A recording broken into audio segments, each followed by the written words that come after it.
नमस्कार दोस्तों, मैं विवेक। आज हम बात करेंगे बिहार की सरकार, उसकी लापरवाह नीतियों और जनता के अनदेखे अधिकारों की। यह स्पीच सिर्फ एक आलोचना नहीं है, यह एक आह्वान है बिहार के हर नागरिक को यह समझने का कि हमारी आवाज़ क्यों दबाई जा रही है और इसका हमें क्या करना चाहिए। सुशासन या सिर्फ एक शब्द? बिहार में सुशासन का नारा बहुत पुराना है। नीतीश कुमार ने जब सत्ता संभाली थी तब लोगों में उम्मीद थी, लेकिन क्या वह उम्मीद पूरी हुई? आज बिहार की हालत देखें। शिक्षा प्रणाली बदहाल है, गांव के स्कूलों में शिक्षक नहीं हैं, सरकारी स्कूलों में दीवारें गिरने वाली है। स्वास्थ्य सेवाएं तो ऐसी है कि अगर आप बीमार पड़ जाएं और सरकारी अस्पताल चले जाएं तो बीमारी ठीक होने के बजाय और बढ़ जाएगी। और अब तो बेरोजगारी ने हर युवा का सपना तोड़ दिया है। सुशासन का वादा सिर्फ पोस्टरों और नारों में सिमट गया है। नीतीश कुमार की पलटी मार राजनीति। अब बात करते हैं बिहार के मुख्यमंत्री की राजनीति। 2013 में बीजेपी से अलग हुए, 2015 में लालू यादव के साथ हाथ मिलाया, 2017 में फिर बीजेपी के साथ आए और 2022 में महागठबंधन में लौट आए। क्या यह राजनीति बिहार के भलाई के लिए थी या सिर्फ सत्ता की कुर्सी बचाने के लिए?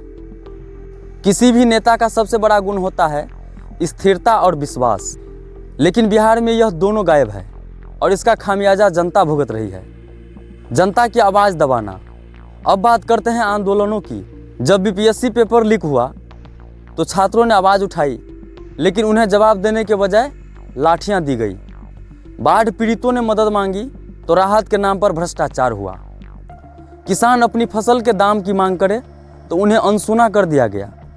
सरकार जनता की आवाज़ सुनने की बजाय उन्हें दबाने का काम कर रही है। यह हमारे लोकतंत्र का अपमान है। शिक्षा और स्वास्थ्य की अनदेखी। शिक्षा और स्वास्थ्य किसी भी राज्य की रीढ़ होती है, लेकिन बिहार में यह रीढ़ कमज़ोर है। शिक्षा का हाल। प्राथमिक स्कूलों में शिक्षक नहीं हैं, जो शिक्षक हैं वे पढ़ाने की बजाय छुट्टी पर रहते हैं। बीआरसी केंद्रों पर सिर्फ चाय और चर्चा होती है। स्वास्थ्य का हालत। सरकारी अस्पतालों में डॉक्टर नहीं हैं, दवाइयाँ नहीं हैं, बुनियादी सुविधाएं नहीं हैं। मरीज निजी अस्पतालों में जाते हैं जहां उन्हें लूटा जाता है। क्या यह सरकार की जिम्मेदारी नहीं है कि वह इन मूलभूत सुविधाओं को सुनिश्चित करे? भ्रष्टाचार और बाढ़ राहत की सच्चाई। हर साल बिहार बाढ़ से प्रभावित होता है। सरकार वादे करती है कि राहत दी जाएगी, लेकिन क्या होता है? राहत सामग्री सिर्फ फाइलों में होती है। जो मदद आती भी है वह स्थानीय स्तर पर भ्रष्टाचार की भेंट चढ़ जाती है। और यह भ्रष्टाचार केवल बाढ़ राहत में नहीं, प्रधानमंत्री आवास योजना, ग्रामीण सड़क योजना जैसी योजनाएं भ्रष्टाचार का अड्डा बन चुका है। बेरोजगारी और युवाओं का भविष्य। बिहार का सबसे बड़ा संकट है बेरोजगारी। सरकारी नौकरी के सपने देखने वाले युवाओं को पेपर लीक और धोखाधड़ी का सामना करना पड़ता है। निजी क्षेत्र की नौकरियां बिहार में लगभग है ही नहीं।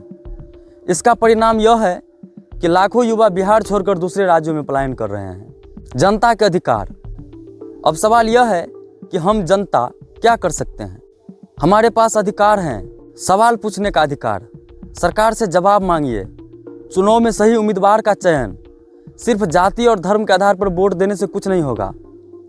आवाज़ उठाइए, सोशल मीडिया, प्रिंट मीडिया और हर मंच पर अपनी बात रखें। अगर हम चुप रहें तो सरकार को यही लगेगा कि हम सब कुछ सहने के लिए तैयार हैं। बदलाव की उम्मीद और जिम्मेदारी। बिहार को बदलने की जिम्मेदारी हमारी है। अगर हम अपने अधिकार को नहीं जानेंगे तो हमें हमेशा दबाया जाएगा। अगर हम भ्रष्टाचार के खिलाफ खड़े नहीं होंगे तो यह कभी खत्म नहीं होगा। बिहार को एक बार फिर से सुशासन चाहिए, लेकिन इस बार सिर्फ नारों में नहीं बल्कि ज़मीन पर। तो दोस्तों, यह लड़ाई सिर्फ हमारी नहीं है, यह लड़ाई हमारे बच्चों के भविष्य के लिए है। अगर आज हम चुप रहें तो कल हमारी आने वाली पीढ़ियां हमें माफ़ नहीं करेगी। आइए जागरूक बने, सवाल पूछें और बिहार को ऐसा राज्य बनाएं जिस पर हर नागरिक गर्व कर सके। धन्यवाद।